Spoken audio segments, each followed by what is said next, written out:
So we're going to drive the Michaelis-Menten equation. Suppose we have this enzyme E reacting with the substrate, where the reaction is reversible to form an intermediate complex ES. The intermediate complex ES reacts further to give free enzyme and product.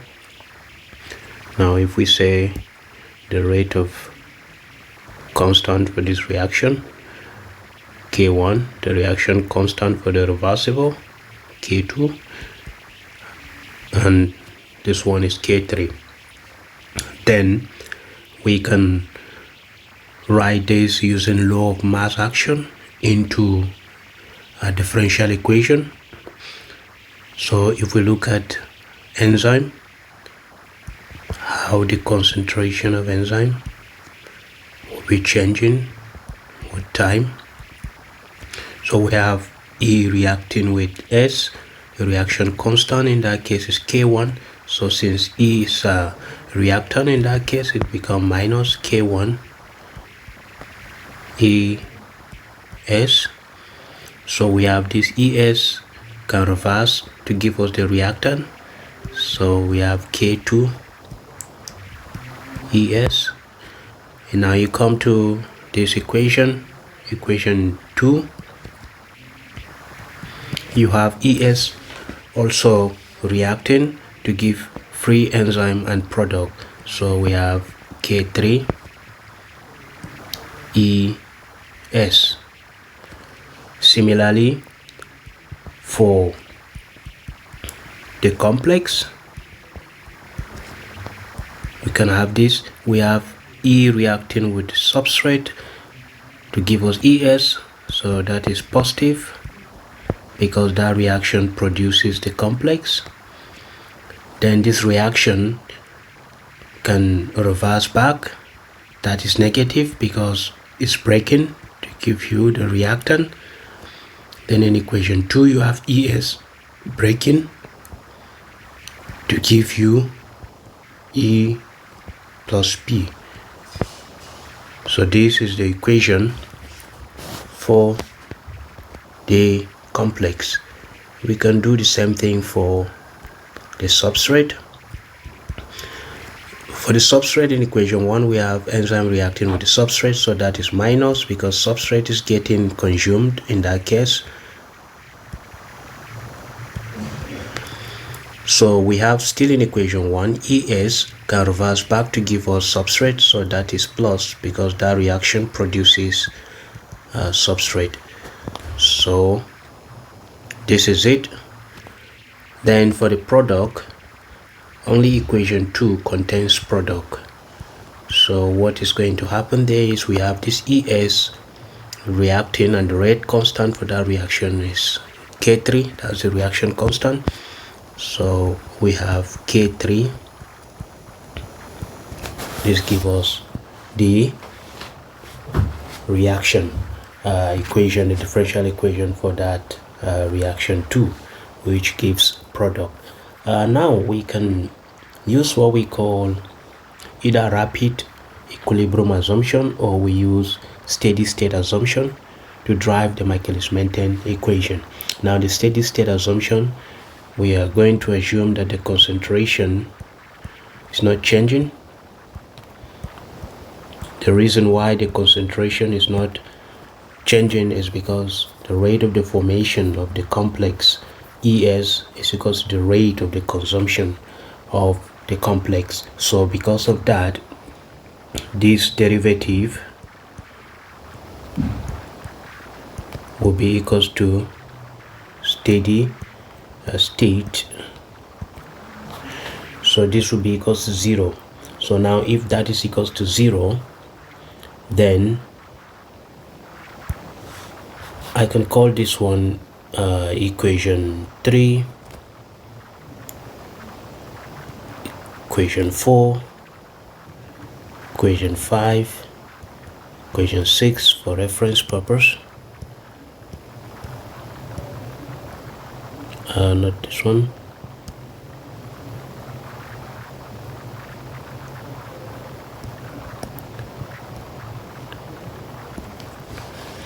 So if this is true, then we go to equation 4, which represents this statement, and we write everything equals to 0. Okay, so we have des rather is equals to k1 es minus k2 es minus k3 es, everything is equals to 0. So this is the same thing as saying k1 minus k2 plus k3. Because es is common, I factor it. Okay, goes to 0. I can write this as k1 es. I bring the equal to sign in the middle. This one crosses to the right hand side, it becomes positive.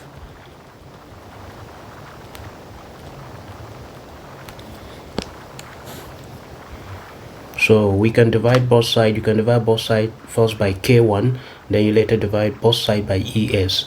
If you do that, you have this k2 plus k3 all over k1 is equals to the concentration of enzyme multiplied by the concentration of substrate all over the concentration of the complex. Now this constant k2 k3 all over k1 is what we call km, which is the Michaelis-Menten constant. Okay,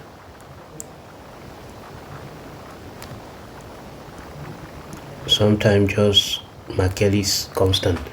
All right, so that means we can write this equation as equals to km, and I can call this one equation 7.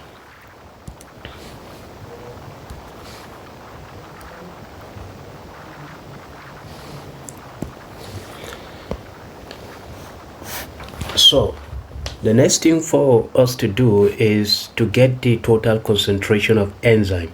So the total concentration of enzyme is equals to the sum of all the enzyme form in the system. Okay, so ET will stand for the total concentration of enzyme is equals to the free enzyme plus the enzyme that is in the complex.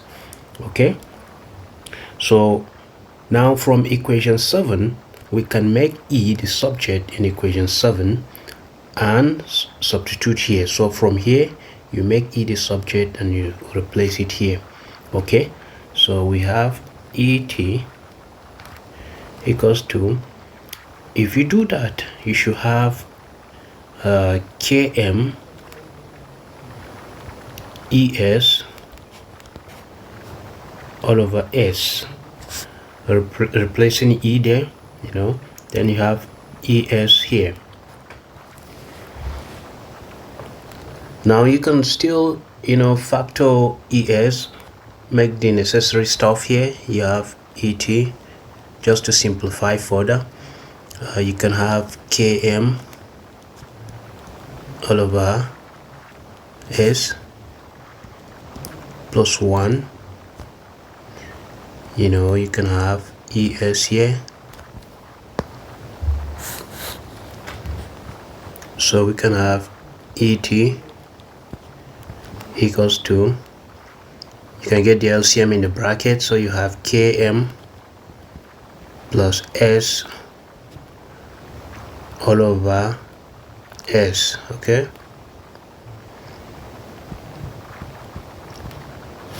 so the goal is to make es the subject of this expression or this equation.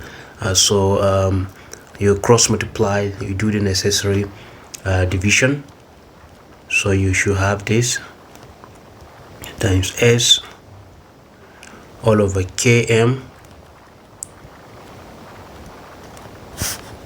is equals to es. So we can call this one equation 8. So the next thing now is to substitute equation 8 into the equation that contains the concentration of product, the differential equation with the concentration of product, which is this one here, is given this way. And remember, this equation is the same thing as the rate equation, v, or the velocity. So we're going to substitute this here. Instead of es, we put this. So we're going to have K3 open bracket, the total concentration of enzyme, that is concentration of substrate, all over Km plus the concentration of substrate. You open this bracket, you have K3, you have total concentration of enzyme, then you have your substrate, then you have Km plus S. Now what you have here, we know that K3 multiplied by the total concentration of enzyme is called Vmax. Okay, so we can write this as equals to Vmax times substrate all over Km plus substrate concentration. So this is the Michaelis-Menten equation.